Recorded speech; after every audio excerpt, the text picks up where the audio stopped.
The unwritten rules of a family, its social contract, often carry more weight than anything explicitly stated. These rules govern tone, loyalty, conflict, and belonging. They dictate who speaks, who listens, who absorbs tension, and who is allowed to deviate. Because they are unspoken, they are rarely examined, which makes them powerful. A child raised within such a system doesn't experience these norms as rules, but as reality itself. The code of conduct becomes internalized. How emotions are expressed, what is considered disrespect, what truths are safe to say. Over time, these invisible expectations form a moral framework that feels natural, but is actually highly specific to that family unit.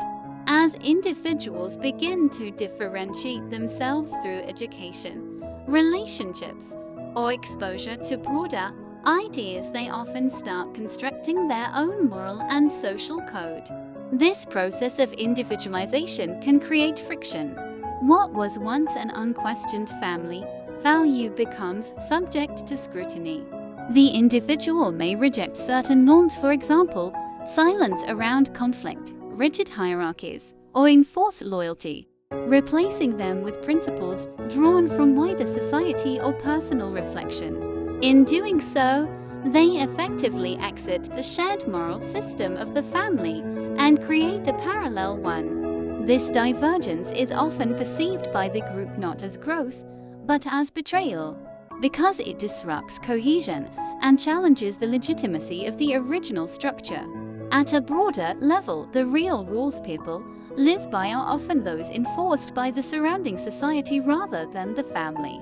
Laws, institutional norms, and cultural expectations shape behavior in ways that can override or contradict familial codes. For example, a family might value absolute loyalty and internal conflict resolution, while society promotes transparency and individual rights. When these systems clash, individuals are forced to navigate competing loyalties.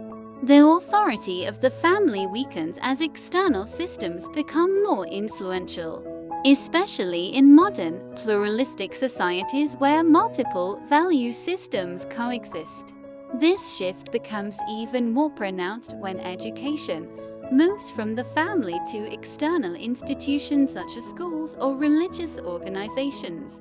Historically, families were the primary transmitters of knowledge, values, and identity.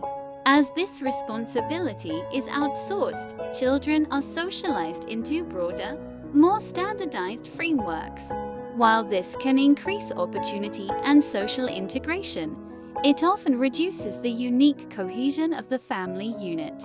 Shared narratives weaken, and authority becomes decentralized. The child learns not just what to think, but that there are multiple ways to think, which can dilute the sense of a singular, unified family worldview. A common but often flawed assumption within families is that all members share the same beliefs and values.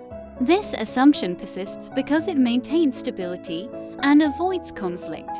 However, as individuals grow and encounter diverse perspectives, this perceived uniformity begins to fracture. The gap between assumed alignment and actual belief can lead to misunderstandings, passive resentment, or sudden, explosive conflict when differences finally surface. The illusion of sameness, while comforting, can prevent genuine understanding and adaptation. Compounding this issue is the decline of meaningful, in-person interaction. Bonding traditionally occurred through shared physical presence, meals, conversations, rituals, and unstructured time together. These interactions allowed for nuance, emotional attunement, and the gradual reinforcement of social bonds. As communication shifts toward phones and digital platforms, the depth of interaction often diminishes. Texting, in particular, strips away tone, timing, and body language, replacing rich communication with compressed signals. While efficient, it reduces opportunities for empathy, and misinterpretation becomes more common. Social media further complicates this dynamic by amplifying groupthink and reshaping social hierarchies. Instead of small, intimate family systems, individuals are now embedded in vast digital networks where approval is quantified and visible. Dominance hierarchies emerge not through quiet influence but through metrics like shares, followers. This environment encourages conformity to prevailing opinions within one's digital tribe, often at the expense of independent thought. Family members may align more closely with their online communities than with each other, further weakening internal cohesion.